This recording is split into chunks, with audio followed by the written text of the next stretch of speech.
Tenemos el placer desde la Fundación Antonio Pereira de haber sido acogidos nuevamente en la Fundación Sierra Pambley para poder disfrutar en esta ocasión de una intervención a cargo de Care Santos, que es una de las narradoras, diría en general, aunque tiene cultivado algún otro género, pero de las narradoras pues, más relevantes en el panorama actual.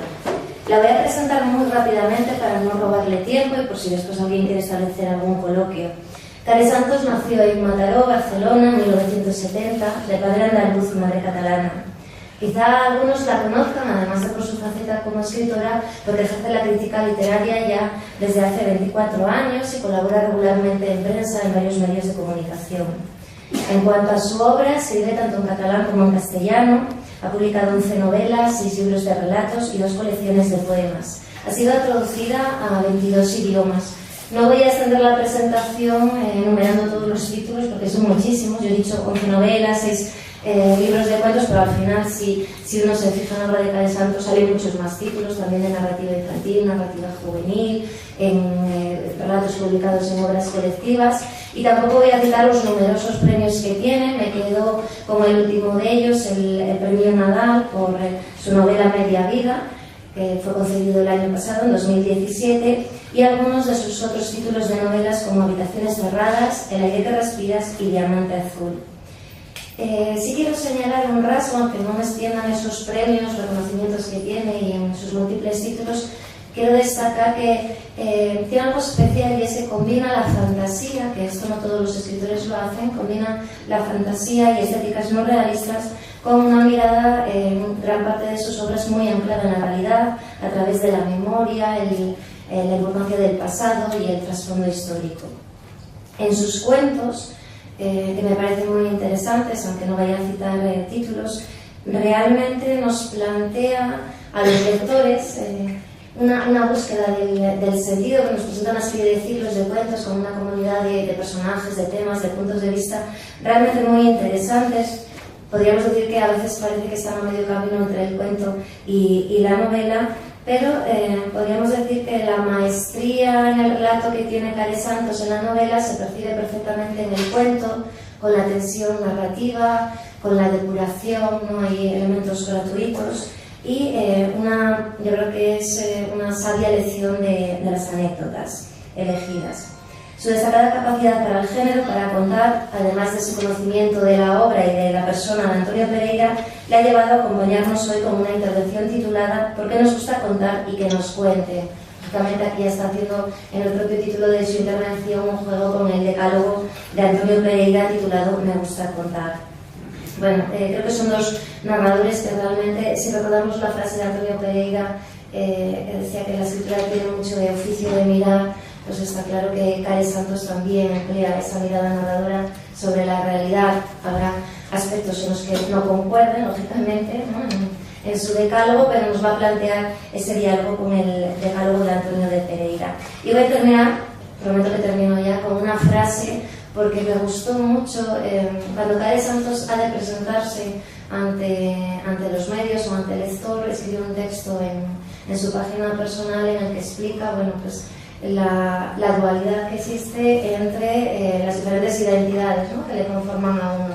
En este caso ella habla de una Care Santos más personal o más familiar y otra que es la escritora, la persona que nos acompaña hoy, que imparte conferencias, y en esa faceta de autora y de mujer dual hay una frase que me ha gustado mucho en la que dice que esta Care que hoy nos acompaña apunta alto, trabaja, se revela y todavía cree que hay ideas que algún día salvarán al mundo.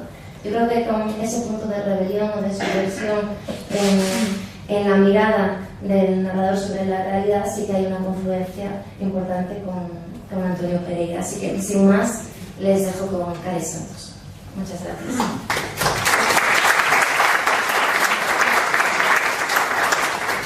Bueno, muchísimas gracias por estar aquí a todos. Gracias, Natalia, por esta presentación tan generosa. ¿Cómo se te nota la filóloga que eres? Bueno, además me encanta que cites mis cuentos, que es lo que nadie cita nunca, con tanto cariño que yo los escribo y lo mucho que los amo.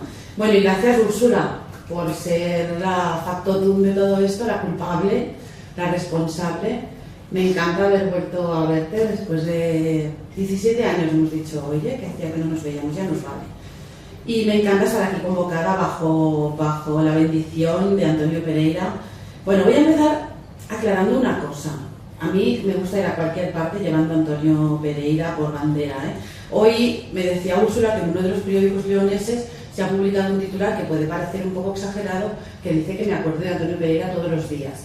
Bueno, es cierto que me acuerdo de Antonio Pereira todos los días y voy a comenzar explicando por qué, para que no penséis que soy una chica que viene aquí a hacerle la pelota a quienes me invitan.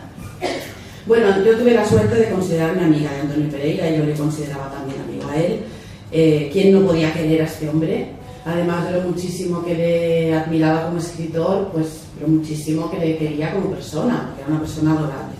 Entre algunas de las cosas que compartimos, pues Antonio me mandaba unas postales y algunas veces eran postales y algunas veces eran tarjetitas blancas donde me escribía 4 letras, literalmente 4 letras, y en una de las últimas que me mandó ponía: querida amiga, ¿sigues pariendo hijos?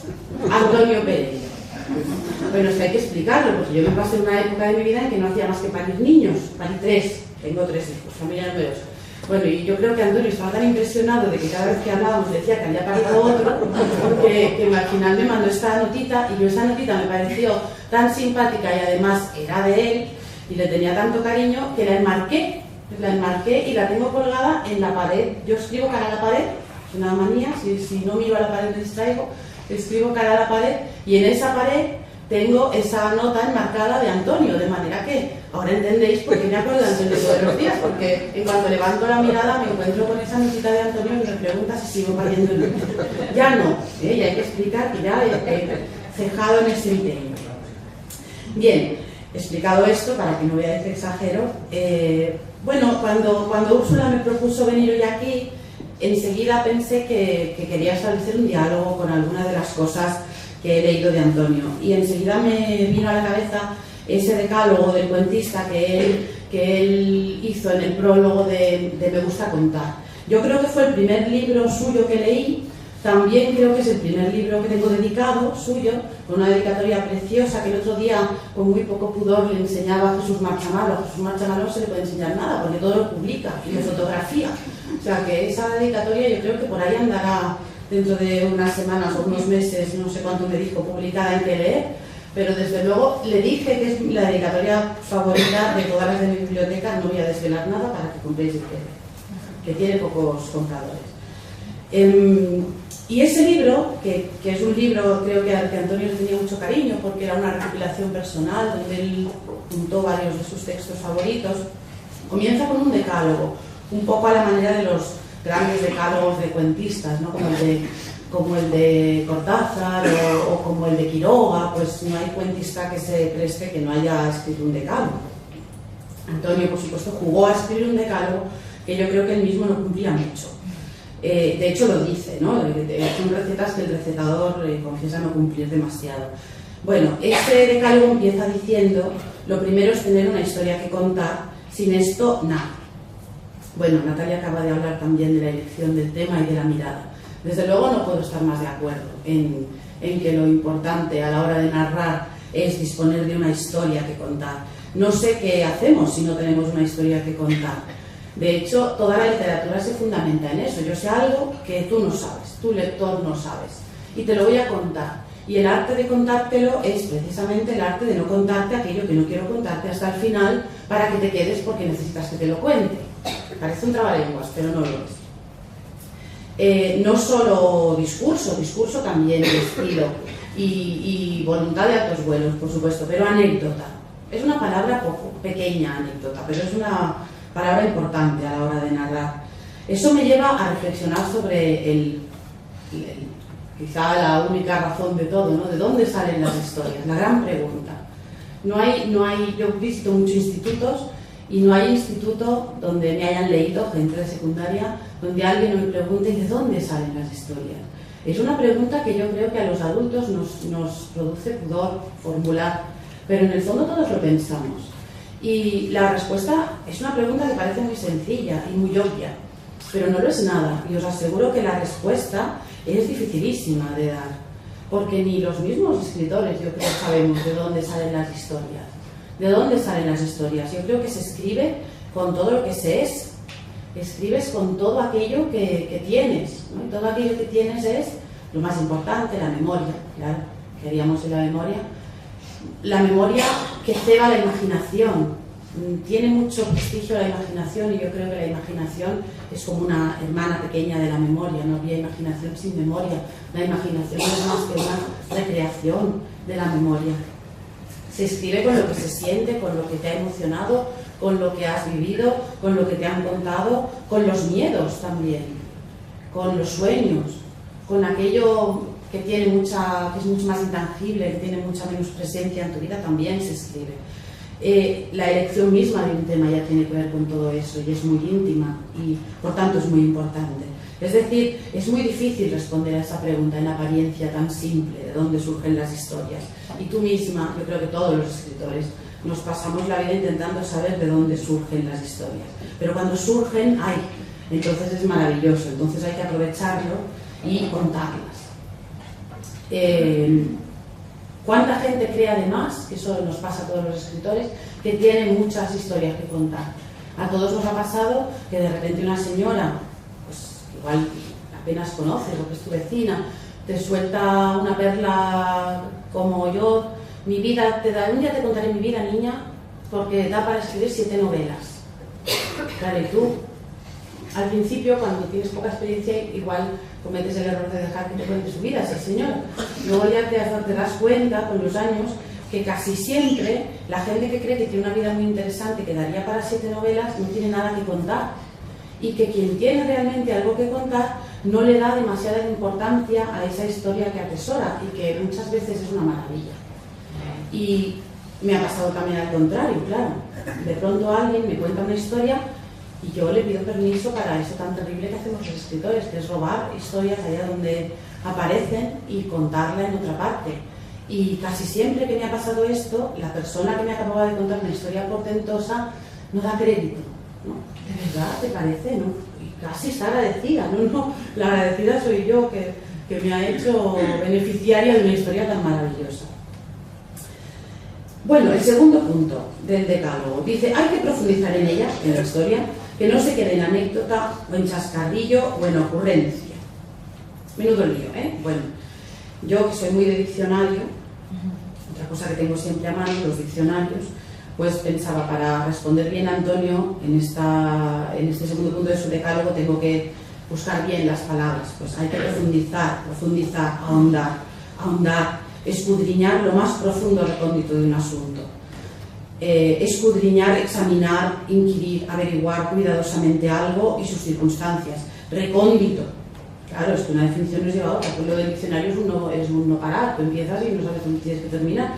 Recóndito, muy escondido, reservado y oculto. Bueno, y aquí paré. Yo voy a intentar llegar a unas primeras conclusiones. Es decir, con diccionario humano y Antonio presente. Un cuento tiene que ser algo misterioso, que siempre oculte algo, un poco como aquella teoría del iceberg de Hemingway, ¿no? Ernest Hemingway, que es uno de los cuentistas más portentosos que ha habido, decía que el cuento es como un iceberg, como un iceberg. Lo que vemos es solo una octava parte, ¿no? Todo lo importante queda oculto. De hecho, si leéis sus cuentos, os daréis cuenta hasta qué punto él predicaba con el ejemplo. A veces lees un cuento de Hemingway, el cuento igual lo lees en 10 minutos, pero el debate que se genera, si lo has leído con más gente, yo digo, he hecho el ejercicio, talleres literarios, igual estáis hablando 1 hora de aquel cuento, porque realmente aquí es posible cualquier cosa. Bueno, será eso lo que quería decir Antonio. Hay que tratar de desentrañar los misterios del cuento, pero tampoco demasiado, porque si lo desentrañas todo, entonces ¿de qué estamos hablando? Si tú le explicas todo al lector en el primer párrafo, ¿qué hace el lector allí contigo? No tiene ningún motivo para quedarse. Pero tal vez tampoco tiene motivos para quedarse si no le explicas nada, o si le creas un misterio tan ambiguo que no sabe cómo resolverlo. Hay que calibrar, supongo. Que el lector se pregunte, que inquiera y se angustie, pero tampoco mucho. Tampoco es cuestión de amarrarle la vida a tus lectores. En fin, que no sé si entendí bien lo que quería decir Antonio Pereira en este segundo punto del decálogo.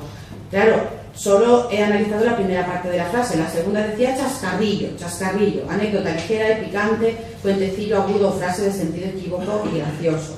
Luego, gracioso no puede ser un cuento, según este decálogo. El cuento no es gracioso. Ocurrencia, idea inesperada, pensamiento, dicho agudo, original, que ocurre en la imaginación. Agudo, vivo, gracioso y oportuno. Ergo, en suma, el cuento no debe ser nada de eso, ¿no?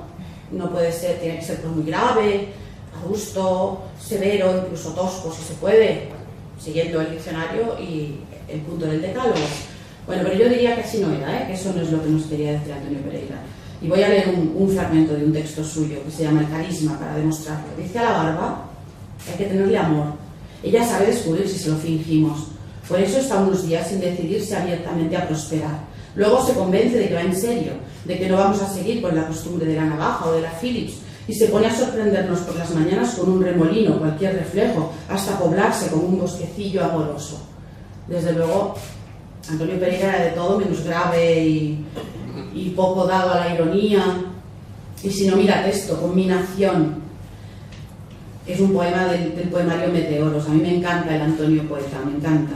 Y ahora que has salido en la televisión y en el Observatorio Román, a ver si tienes juicio y dejas el versículo y el artificio y el espinicio y de una vez escribes lo que te salga de ese sitio.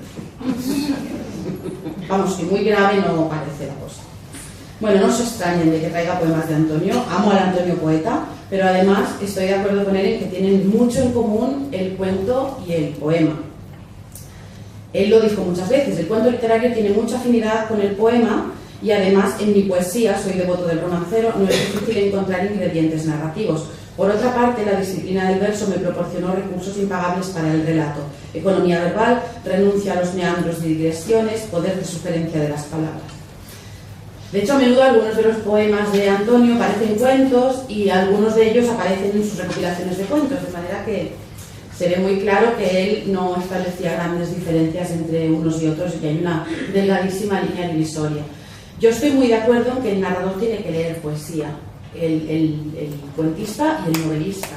La poesía es una herramienta que nos ayuda a calibrar la palabra justa. El cuentista tiene más en común con el poeta en eso de la concreción y de la brevedad, pero el novelista tiende a ser torrencial y no se lo puede permitir. Tú no puedes llenar de palabras una novela sin encontrarle un sentido exacto a cada palabra. Y el sentido y el peso exacto, el valor de cada palabra, te lo da la poesía, como nada. De manera que yo creo que el poeta, el novelista debe ser quizá más lector de poesía que de novela, ¿sabes? Para aprender a callarse. El novelista muchas veces es de lo que adolece, que no sabe callarse, ¿no? Los novelistas a veces hablan y hablan demasiado. De la misma manera también tienen que leer teatro. Creo que el teatro es otra escuela magnífica para algo que el novelista necesita mucho, que es escribir diálogos. Y el teatro te enseña como nada a escribir, pero diálogos con sustancia, diálogos donde no solo ocurran cosas, sino podamos ver el alma de los personajes, podamos prescindir a veces del narrador o darle poco papel al narrador porque el diálogo en sí mismo ya está mostrando todo aquello que queremos mostrar. Para aprender esto no hay escuela mejor que la lectura de teatro. Por eso yo defiendo y lo digo muy a menudo y me enfado muchas veces cuando hay novelistas que dicen que ellos no leen más que novelas, pues me enfado porque creo que los novelistas tenemos que leer otros géneros y aprendemos mucho. Bueno, voy a avanzar porque si no aquí mañana seguiremos. Ya es Real Madrid, ¿no? Lo importante hoy es el Real Madrid, hay que abreviar. Bueno, el punto tercero del decálogo dice extender la historia mientras no peligre el sagrado efecto único y pone entre paréntesis Poe. Bueno, creo que Antonio era poco dado a hacer grandes demostraciones de sapiencia literaria, pero aquí cita a Poe y hay que seguirle, hay que citar a Poe. Edgar Allan Poe dijo que todo en el cuento debe ir encaminado a lograr un único efecto, un efecto final, un efecto en el lector, naturalmente. Desde esta primera frase, todo se dispone en función de ese objetivo. Bueno, yo me resisto a creer que Antonio Pereira tuviera muy claro el efecto único siempre, que lo tuviera muy en mente siempre cuando escribía cuentos. Yo creo que hay algo en el cuentista que sale de manera natural. Tú, cuando te pones a narrar, muchas veces no sabes lo que estás haciendo, pero estás haciendo grandes cosas. Y a veces te lo tiene que demostrar otro, un filólogo, un lector, un crítico, para que te des cuenta realmente de lo que estás haciendo. Porque a todos los escritores nos pasa que hay alguien externo que a veces nos ha demostrado cosas que hemos hecho y las hemos hecho sin saber que las hacíamos. Por eso me resisto a creer que Antonio pensará mucho en Poe. Yo confieso que yo en Poe no pienso nada, no me acuerdo de Poe nunca, la digo, bueno, de vez en cuando, pero no le tengo presente todos los días cuando me siento a escribir, ni muchísimo menos. Pero sí creo que tiene razón en eso de que la historia está al servicio de, bueno, le llama efecto único, pero sí de un objetivo muy concreto. Tú no puedes estar narrando como quien patina sobre hielo, que le llevan un poco los patines a donde, sobre todo el que no sabe, ¿no?, a donde la suerte quiere. Tú tienes que narrar con un propósito y tienes que tener muy claro ese propósito cuál es. A veces creo que se nota mucho en ciertas novelas que el autor no ha tenido muy claro el propósito hasta ya avanzado el libro. Hay autores que se les nota cuando encuentran el propósito. Creo que hay que evitar eso a toda costa. Mi manera de evitar eso, que es también mi manera de trabajar, es pensar la novela antes de empezarla. Ya sé que puede parecer muy elemental, pero yo creo que hay autores que no, o por lo menos dicen que no lo hacen, que dicen que comienzan sin saber muy bien a dónde van y que van a donde los personajes les lleven. Una frase que a mí siempre me parece muy misteriosa, porque los míos no me llevan nunca a ningún sitio. Yo tengo una habitación propia. Yo seguí los principios de Virginia Woolf, y en mi casa, la última planta de mi casa es mi habitación propia. Yo cierro la puerta, que es algo indispensable para escribir en paz, sobre todo cuando se tienen 3 niños y 4 gatos. Hay que cerrar la puerta, no vaya a ser que aquellos se llenen de fieras, ¿no?, de un momento a otro. Bueno, y en esa habitación propia tengo un sofá amarillo, y muchas veces cuando no he planificado lo suficiente me imagino mis personajes aquí sentados en el sofá preguntándome, bueno, ¿qué hacemos? ¿Qué hay que hacer? Claro, yo necesito saber esos personajes que van a hacer. Una vez tomé un curso de escritura dramática. Me apasiona el teatro, me apasiona. No he llegado nunca a escribir teatro, pero igual algún día. Pero tomé un curso de escritura dramática, que no sé si me enseñó a escribir teatro, pero me enseñó muchísimo a escribir novelas. Y una de las cosas que más me enseñaron en ese curso de escritura dramática es que, claro, en el teatro no hay narrador. No hay narrador. La teoría literaria aplicada a la narrativa pone mucho énfasis, y con razón, en la focalización, en la voz. Claro, ¿quién narra la historia? Esa es la gran pregunta, ¿no? Y de quién narra la historia dependen muchas cosas. Las novelas cambian mucho dependiendo de quién narra la historia. Y se extiende mucho en ese punto la teoría literaria. Claro, cuando aprendes escritura teatral, todo eso te lo ahorras, no hay narrador. Hay que partir de otras cosas. El narrador, de alguna manera, es el espacio, los personajes mismos, los actores son los propios conductores de la historia. Y una vez un profesor de escritura dramática me dijo algo graciosísimo. Me dijo, el dramaturgo siempre tiene que saber por qué sus personajes dicen lo que dicen y hacen lo que hacen y piensan lo que piensan. Porque en algún momento de tu vida sabes que vas a asistir a un ensayo de esa obra tuya y va a haber un actor o una actriz que ha estudiado mucho el papel y se ha metido mucho en tu personaje y no está en absoluto de acuerdo con lo que tú has escrito. Y va a venir a decirte, ¿y ahora por qué tengo que decir esto? Yo no estoy de acuerdo en que este personaje sienta esto y debería sentir otra cosa. Y tú tienes que estar preparado para discutirle a ese actor o a esa actriz que lo que tiene que decir es lo que tú escribiste, no lo que él está pensando. De manera que tienes que tener muy claro por qué obran esos personajes. Yo creo que eso es aplicable a la novela. Aunque evidentemente tus personajes no van a salir, vamos, qué susto, no van a salir del libro como los de Unamuno y te van a pedir razones. Pero debes estar preparado para, por si acaso, lo pudieran hacer y poder darles explicaciones a tus personajes de por qué tienen que decir eso. Yo creo que todo esto tiene que ver con el efecto único. Haber pensado la novela antes de empezarla, o el relato, haber sabido a dónde vas y encaminar todo lo que estás escribiendo hacia ese final. No sé si era Edith Wharton, una vez le preguntaron, ¿y usted cómo lo hace? Y dijo, yo escribo la última frase del cuento y luego simplemente me dirijo hacia allí. Bueno, qué manera tan bonita de decir una cosa que seguramente no se cree ni ella.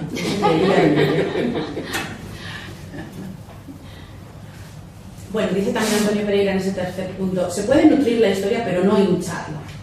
Bueno, otra vez cogí el diccionario: nutrir, aumentar la sustancia del cuerpo animal o vegetal por medio del alimento; hinchar, aumentar el volumen de un objeto o cuerpo llenándolo de aire. Bueno, es fácil entender qué quería decir Antonio aquí. Yo creo que lo he entendido. Es como lo de las ideas de las sopas de mi padre, ¿no? Mi padre no comía sopa, no le gustaba la sopa. Decía que comer una sopa daba lo mismo, bueno, que la sopa daba lo mismo si te la echabas al bolsillo que al estómago. Bueno, pues es un poco eso, ¿no? No nutre la sopa, esa idea tenía mi padre. Bueno, según qué sopa sí, pero mi padre las ponía todas en el mismo saco. Aplicado al cuento, bueno, pues no vayamos a sobreexplicar, por ejemplo. Creo que tiene que ver con hinchar, ¿no? No sobreexpliques, narrador. No me digas las cosas 7 veces.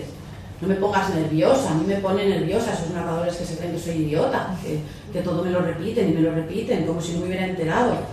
Tampoco me hagas sobreentenderlo todo, dame pistas, ¿no? Si tú quieres que el relato sea ambiguo, bueno, pues que lo sea, pero que yo pueda asirme a algo, que no tenga que hacer el trabajo yo.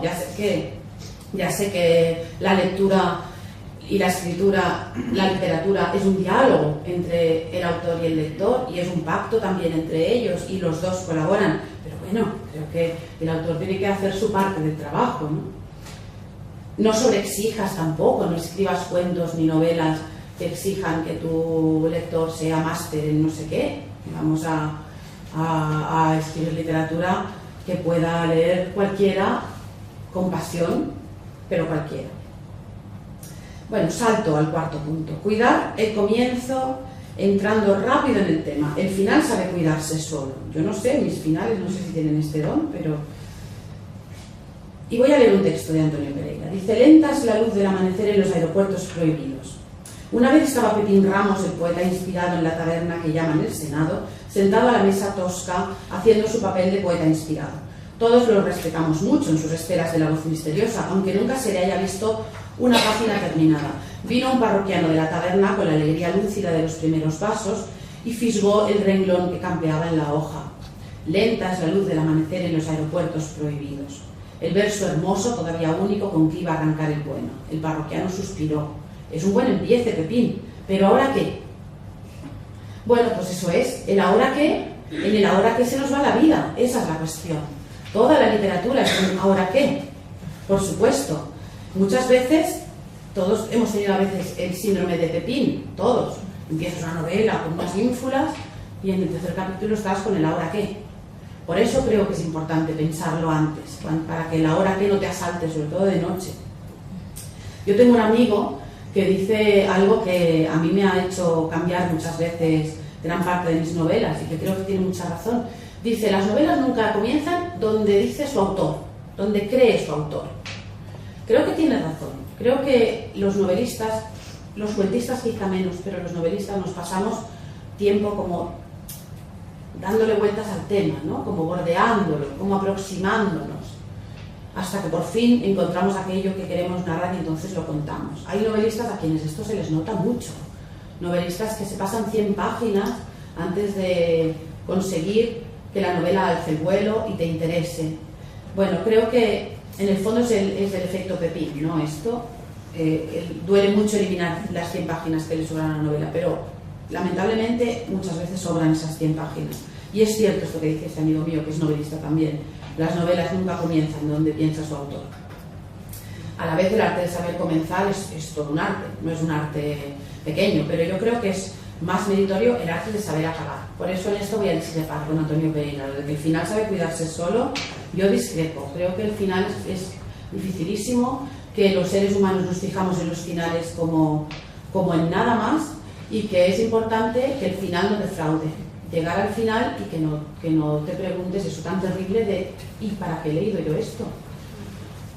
O no se le ha ocurrido nada mejor. A veces llegas al final de una novela y te dan ganas de agarrar al escritor por las solapas, ¿no? Y decirle: pero tío, que yo tengo muchas cosas que hacer. Bueno, pues que eso no pase. El arte de saber acabar, yo creo que es realmente un arte dificilísimo. Llegamos al Ecuador, al 5. Que siempre hay expectativas, dice Antonio Pereira. Algo va a ocurrir. Bueno, otra vez el ahora qué. Claro, el ahora qué. Hay algunas obras literarias que responden magistralmente a este efecto Pepín, ¿no? A la hora qué. Y la más citada, evidentemente, es Las Mil y una Noches, que es bueno, pues fundadora de precisamente el arte de contar, y es siempre el ejemplo típico. Sherazade en Las Mil y una Noches deja siempre al sultán con ganas de saber el final de la historia para que no la decapite.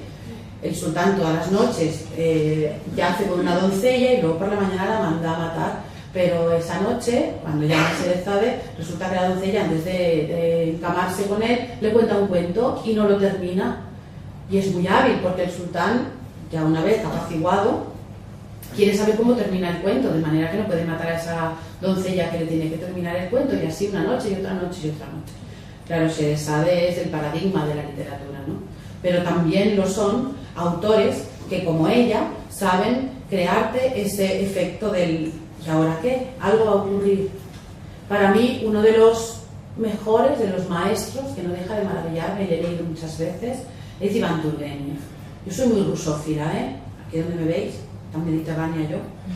Tengo una querencia por lo eslavo enorme, y Turgenev es un autor que sabe en unas pocas páginas crearte una situación tremenda que tú sabes que va a explotar en cualquier momento. Por ejemplo, Padres e Hijos, una novela que aparentemente no cuenta nada, una reunión familiar, un reencuentro, hay una casa donde unos acuden después de muchos años, se encuentran varios hermanos. Bueno, pues allí se crea en un momento una bomba de relojería que va a estallar, efectivamente estalla, ¿no? Esa es la gracia. Yo diría que casi la gracia mayor es las páginas que van entre que descubres que allí va a estallar algo y el momento en que efectivamente estalla, ¿no? Esa es la gracia, esa es la grandeza de la literatura. Y cómo sabe ese hombre tenerte agarrado a esa historia, porque tú sabes positivamente que va a pasar algo muy bueno. Stephen King, que es menos ruso y menos decimonónico que Turgenev, dice una cosa que a mí me da mucha risa y que me encanta, que me parece una buena definición a pesar de la brutalidad con que lo dice. Le preguntan cómo diseña él sus novelas y dice que él lo único que hace es coger un puñado de personajes, meterlos en un sitio y hacerles putadas. A mí esa definición me encanta, porque además es verdad que un montón de novelas de Stephen King que, bueno, será lo que queráis, pero es un constructor de historias maravilloso. Es verdad que es un escritor muy popular y, bueno, que algunos lo consideran superado. Yo tengo mis dudas sobre eso. Pero es un constructor de tramas maravilloso, y sí que es verdad que muchas de sus tramas se podrían resumir con esta frase tan salvaje. Bueno, el punto número 6, que sí voy a estar de acuerdo absolutamente, dice: si dudas entre dos palabras, elige la más clara. Si hay empate, quédate con la menos prestigiosa. Yo no he podido resistir la tentación de traeros el año pasado hice una documentación bastante exhaustiva sobre los profesores de medicina que había en la Universidad de Barcelona en unos ciertos años, y encontré a uno muy famoso, que es Pedro Pons, que escribió una tesis que, mirad, me guardé el título de la tesis para yo poder leerlo en algún sitio apropiado, y hoy va a ser el sitio apropiado porque es que no tiene desperdicio. La tesis de Pedro Pons, escrita en 1948, se titulaba Las esplenomegalías gastrorrágicas hemocitopénicas. ¿Vosotros creéis que algo se puede titular así?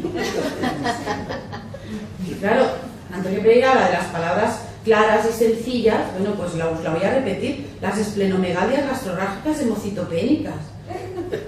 Bueno, que si el bazo sangra, se carga las células. Vamos, esta es el resumen así como para no iniciaros.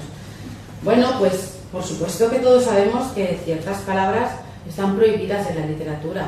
Yo creo que deberían prohibirlas también en las tesis doctorales. Pues no, a nadie se le va a ocurrir escribir un texto literario y colocar, qué sé yo, enfiteusis o papillón, que lo traigo a mute de mi terreno porque yo soy licenciada en Derecho, ¿no? Hay un libro muy interesante de Luis Magriñá donde habla de este poder de las palabras, y donde dice que hay ciertas palabras que muerden, y tenemos que tener mucho cuidado con las palabras que muerden, y no lo tenemos. Yo creo que no tenemos el suficiente cuidado. Ya no decimos, ahora todos nos hemos puesto muy pomposos, un poco como Pedro Pons. Ya no decimos entrar, decimos penetrar, dice. Esto lo dice Luis Magriñá, De manera que a veces caemos en algunos absurdos, como un cartel de la empresa de gas que colgó en una oficina de Madrid donde decía: prohibido penetrar a personas no autorizadas. Es muy bonito este cartel.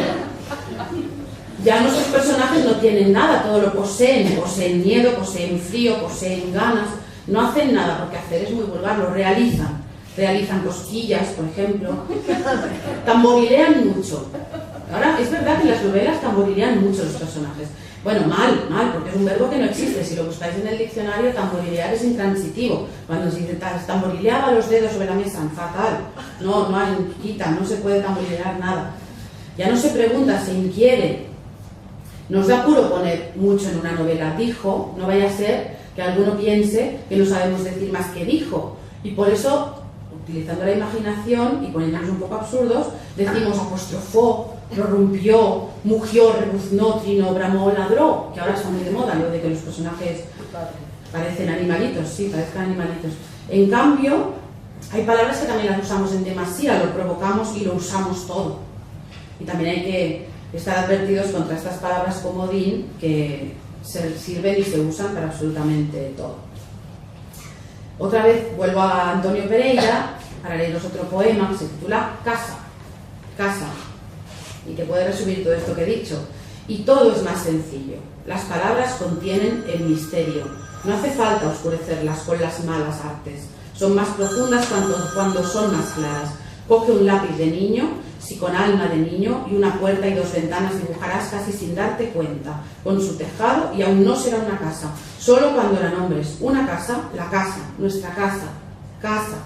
Por más que lo imagines, esa cosa nunca pudo llamarse de otro modo que no fuera sus dos sonidos. Casa, dentro posee el fuego y una madre y ropa, pero tú no tienes que numerarlo. Casa, te basta casa, como hubiera podido ser caloche o lipa o manderés, únicamente casa, y sobran otras señales de la casa. Casa. Bueno, pues eso es, qué bien dicho. Bueno, el punto 7.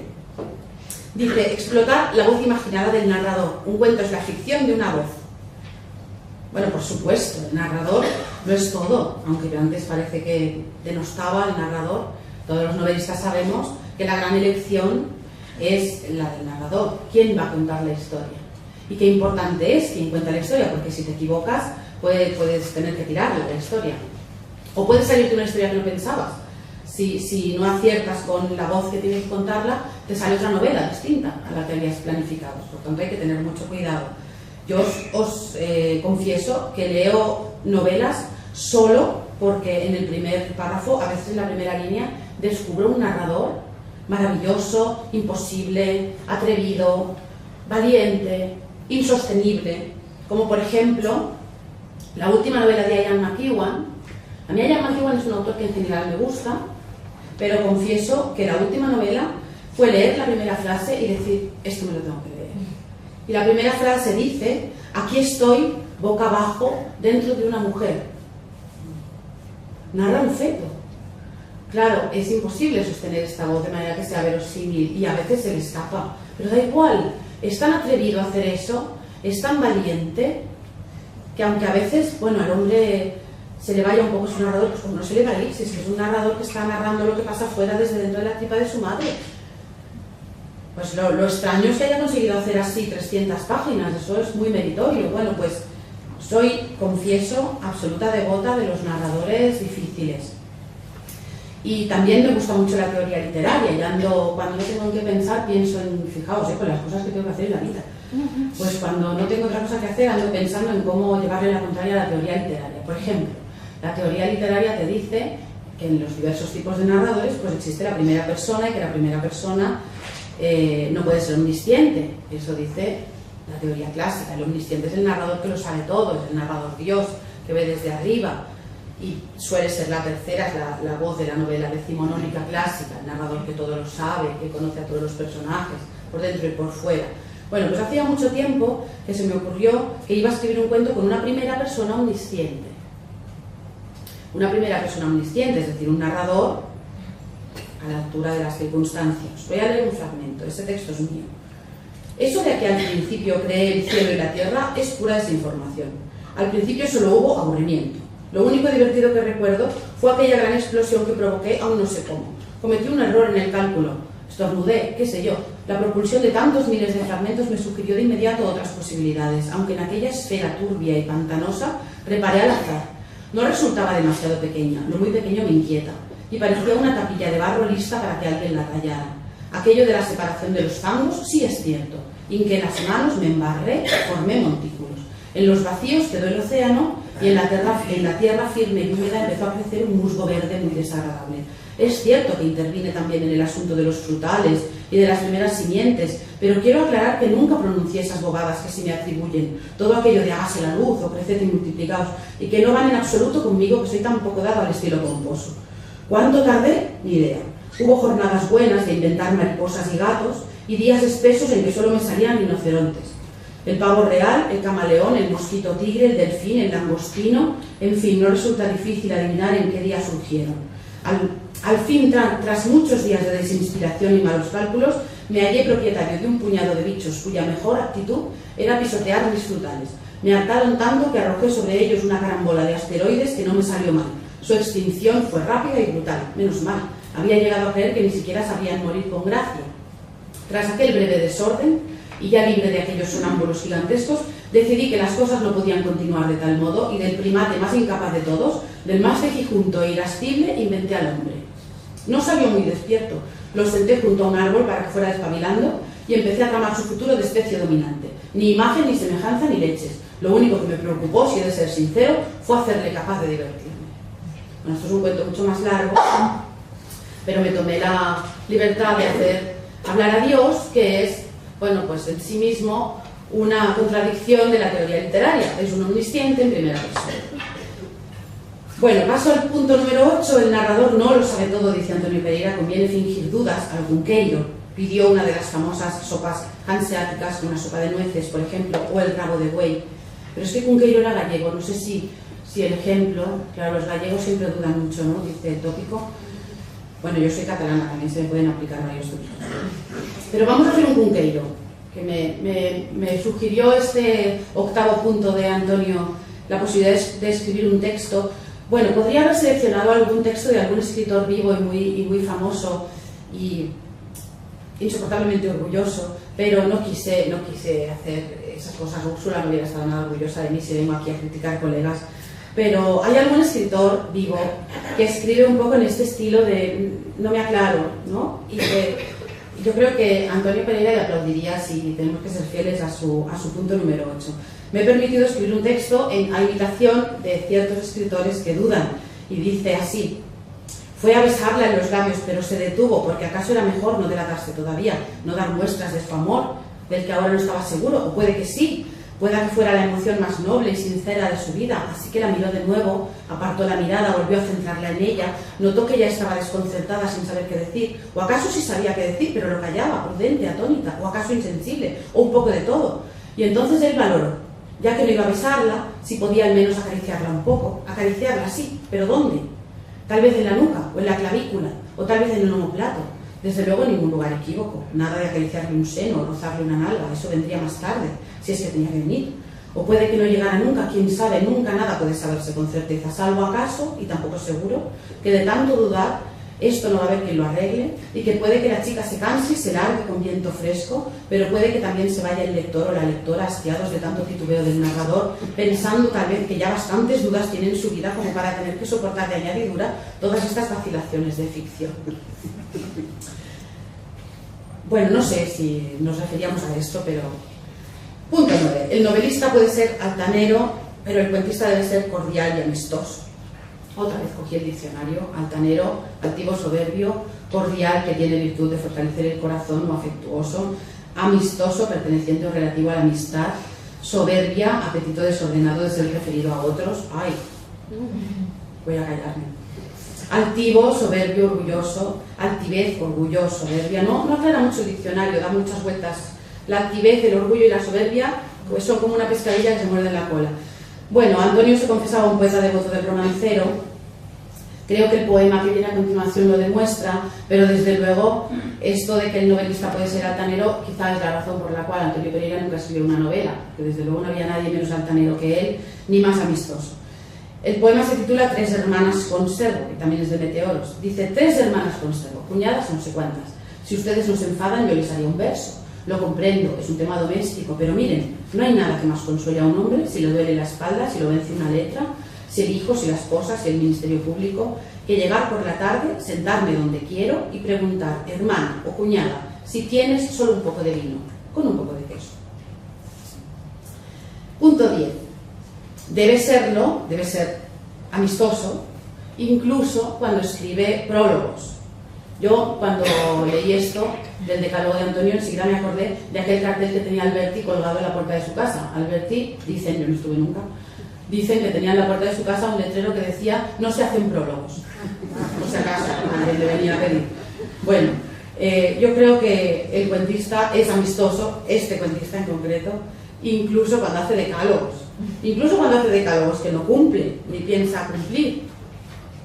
Incluso cuando hace poemas, como este, que es uno de mis favoritos. Oración. Señor, ya sabes mis cuidados con el butano y los grifos. Todo lo cierro bien, pero es difícil desentenderse. Inspecciono la antena, las macetas con tantas criaturas que por debajo pasan. Sufro mucho, Señor. Y aunque te agradezco no haberme hecho cirujano ni conductor del autobús escolar, te pido que un ratito te quedes responsable, que aguantes todo esto mientras voy a un recado y cualquier día no vuelvo. Bueno, yo no quiero terminar esto sin un texto dedicado a Antonio. Yo soy una poeta muy pudorosa porque escribo constantemente poesía, pero luego no la enseño, no la leo, no la quiero publicar. Bueno, igual en algún momento me dejo convencer, pero de momento no lo han conseguido. Y para cerrar esto de hoy me he permitido escribir un poema a Antonio que se titula El hombre breve y que dice así. Una vez conocí a un hombre breve que me dio un buen consejo. Me dijo, no te engoles, no vayas a creerte más que nadie, solo porque eres ducha en inventar mentiras que tú llamas novelas o relatos. No vayas a querer cambiar el mundo, ni siquiera el trocito que te toca, por otras existencias mal medidas, brillantes pero falsas, ojalá puesta al sol.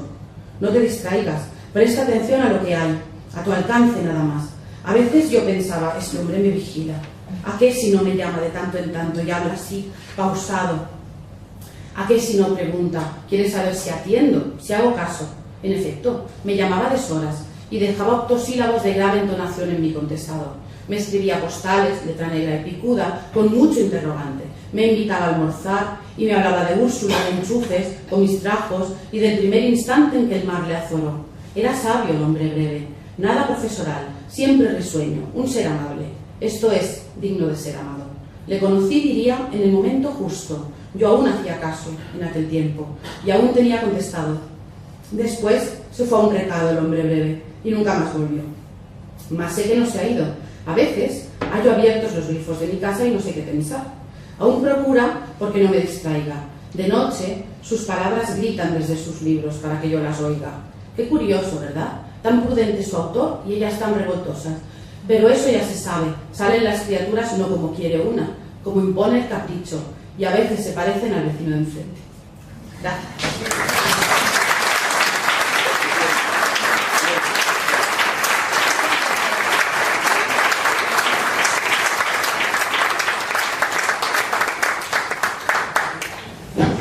Muchas gracias, Tani, por su intervención y por este poema final. Casi da un poco de pudor hablar después de esas palabras, de esos versos, pero bueno, es el momento de si alguien quiere hacer alguna pregunta, un comentario, sugerencia, lo que quieran. Quería preguntarte, ¿eres catalana? ¿Escribes en castellano o en catalán? Escribo en ambas. ¿Las dos te sientes igual? Sí, escribo en ambas, depende de qué novela, de qué libro, de qué cuento. Lo escribo en una, me traduzco siempre yo a la otra. De manera que esto mío es una paranoia lingüística en la que vivo desde que nací. Elijo, que es, claro, es la razón por la que elijo una lengua o la otra. A veces tiene que ver con la historia, a veces no puede ser otra, sino esa. Por ejemplo, novelé la historia basándome bastante en el legado familiar que descubrí a través de una investigación. Novelé la historia de mi bisabuelo materno. Mi bisabuelo materno era un señor de Olot, un sitio de La Rocha, y no sabía hablar castellano prácticamente, era un sitio muy rural y vamos a imaginarme a esta familia hablando en castellano perfecto, era absurdo completamente. Esa novela la escribí en catalán, luego me traduje y me sonaba rarísimo, pero me traduje yo. Siempre me traduzco yo porque considero mías las dos, de manera que que me traduzca a otra persona se me hace rarísimo porque luego no me reconozco en las traducciones. Y en otros casos solo elijo porque hace mucho, o las últimas novelas las he hecho en catalán y necesito volver al castellano. Hay razones más arbitrarias para elegir una lengua, pero en algunos casos viene determinada por la historia. ¿Más?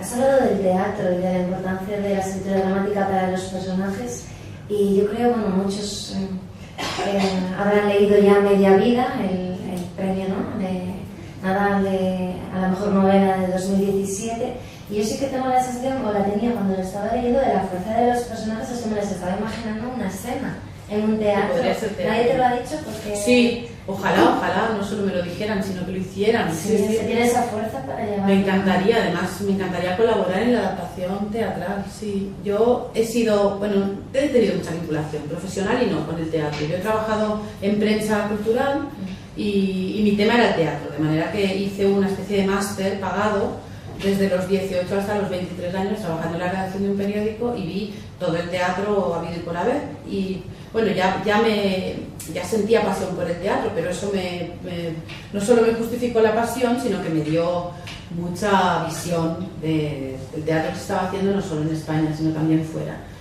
Y a partir de ahí, bueno, pues siempre he sido lectora de teatro porque me gusta mucho el teatro, y creo que el novelista tiene que saber, como he dicho, escribir diálogos y tiene que leer teatro para aprender, pero si vas a escribir una novela como Media Vida, donde todo se fundamenta en la creación de los personajes y en el diálogo entre los personajes, pues es que no puedes permitirte no conocer el lenguaje teatral.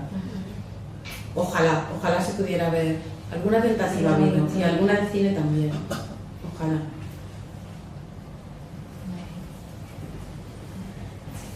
Es una pregunta, personal o casi, quizá para unas mujeres curiosos, creo que escribiste El cuento atrevido. puede ser femenino, ¿no? Sí. No masculino. Sí, o neutro, no sé. No sé. Aquí era bastante masculino y gamberro, ¿eh? Era un dios, pues, yo creo que con mucha testosterona, de este cuento. Es que me corté porque como iba a estar Úrsula, pues yo quiero que Úrsula piense que soy una persona digna de ser invitada a los sitios. Pero este cuento luego dice cosas muy burras, porque en cuanto el primer hombre despabila, tiene una capacidad sexual que divierte a mucho a este creador, y se pasa el rato viendo qué hace el hombre, y el hombre se pasa el rato pensando solo en una cosa, ¿no? Y no tiene a la mujer todavía, entonces para resolverlo, bueno, de hecho le crea a la mujer para resolverle el problema, ¿no? Al hombre. Y bueno, pues es un cuento muy gamberro, pero me temo que tiene una mirada muy masculina. Sí. Luego las feministas igual me llamarían no sé qué cosas, pero bueno, yo no creo mucho en ese feminismo de manual.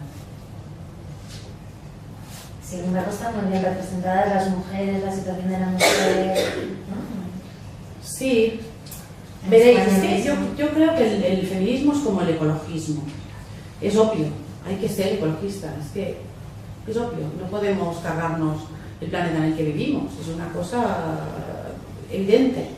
Y de la misma manera, pues, ¿de qué estamos discutiendo cuando hablamos de igualdad? Y pues, evidentemente, que somos iguales en derechos, en capacidades, sobre todo intelectuales. Si habláramos de fuerza física, pues igual si ahí podríamos empezar a discutir si hay algún trabajo que las mujeres pueden desempeñar peor.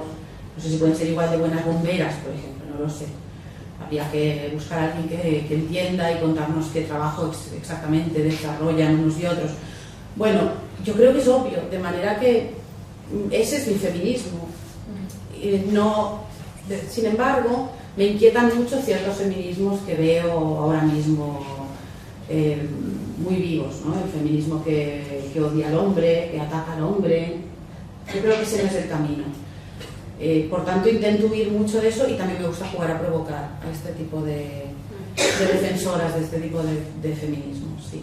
Yo también soy un poco gamberra, como mi personaje divino. No te hago dos preguntas. Breve, Por favor. Hablas de poesía, hablas de cuento, hablas de novela. ¿En cuál de ellas te sientes más cómoda escribiendo? O sea, y la segunda, pues muy cortita, ¿no?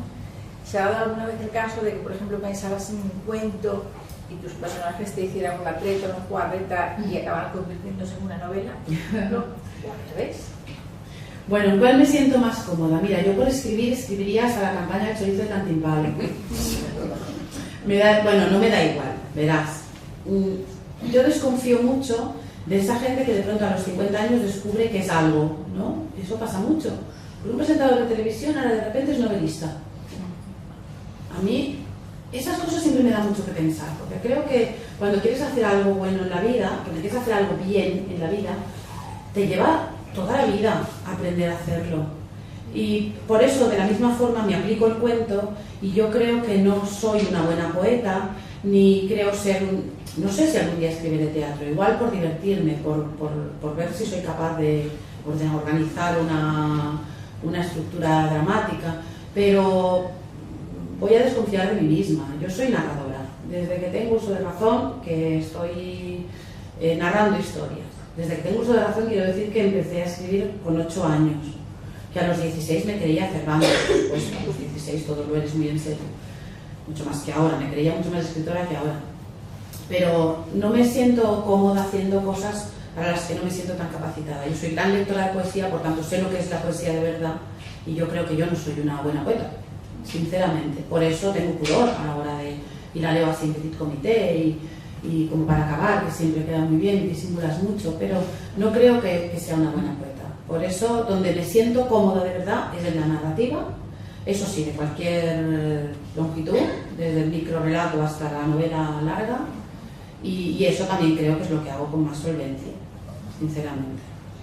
Y la otra pregunta era, perdón. La otra era que, por ejemplo, podría ser el caso en lo que tuvieras en mente un tema sí. ¿Te fuera de cuento novela o al revés? Un cuento se me transforma en una novela.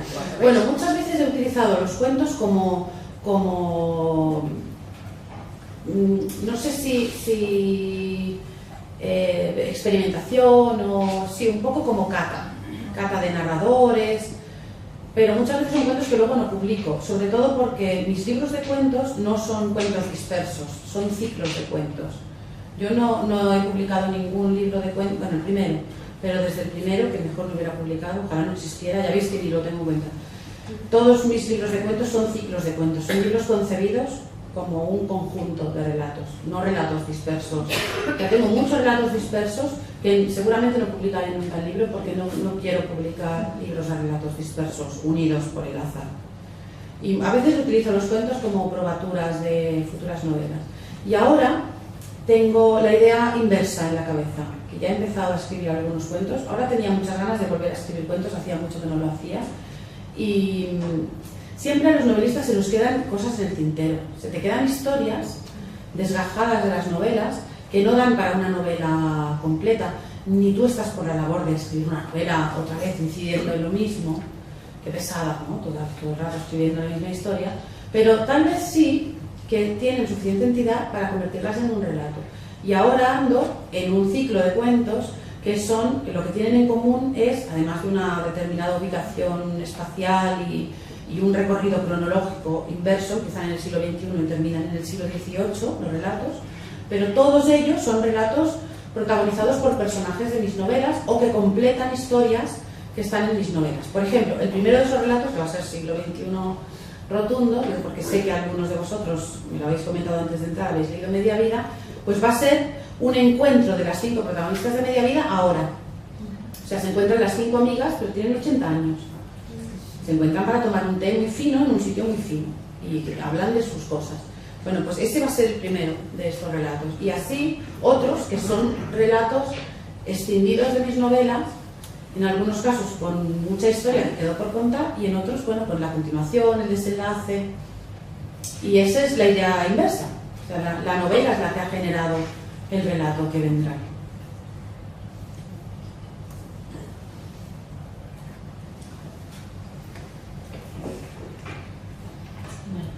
Pues si no hay más intervenciones, no quiero cortar yo al público. Yo quiero darte las gracias porque la verdad estoy conmovida del retrato que has hecho de Antonio, del recuerdo, también él te quería mucho, también. Pero en fin, te lo agradezco muchísimo y quiero decirlo públicamente, lo agradecida que te Qué quiero. alegría, cómo iba, gusto. Mutua correspondencia. Y me parece muy bien que sigas por el cuento. A mí el cuento me parece que es la aristocracia, junto con la poesía, de la literatura. No sé quién, no recuerdo quién, decía que un cuento es una novela sin ripios. Sí, señora. En un cuento te da todas las ideas, si sabes leer, la novela la desarrollas tú. ¿Para qué vas a estar ahí gastando tiempo y ojo, que estás leyendo que te cuente? Si eso ya lo he visto yo. Sí, sí, sí, sí. Completamente de acuerdo. Tenía muchas ganas de volver al cuento. Sí, cuando me pongo a hablar de cuentos, me iría corriendo a escribir cuentos. ¿Qué hago aquí? En lugar de estar escribiendo cuentos. Muy bien. Pues despedimos entonces. Muchas gracias, Jael, por acompañarnos, por estar en otros proyectos futuros. No desvelamos más, yo dejo así también toda la tensión narrativa que tendrán que ver mucho con León y alguno en concreto con Antonio Pereira también, ¿no? Nos desvelaremos un poco más adelante. Y muchas gracias a todos por la asistencia mundial, que parecía que era muy complicado. Gracias.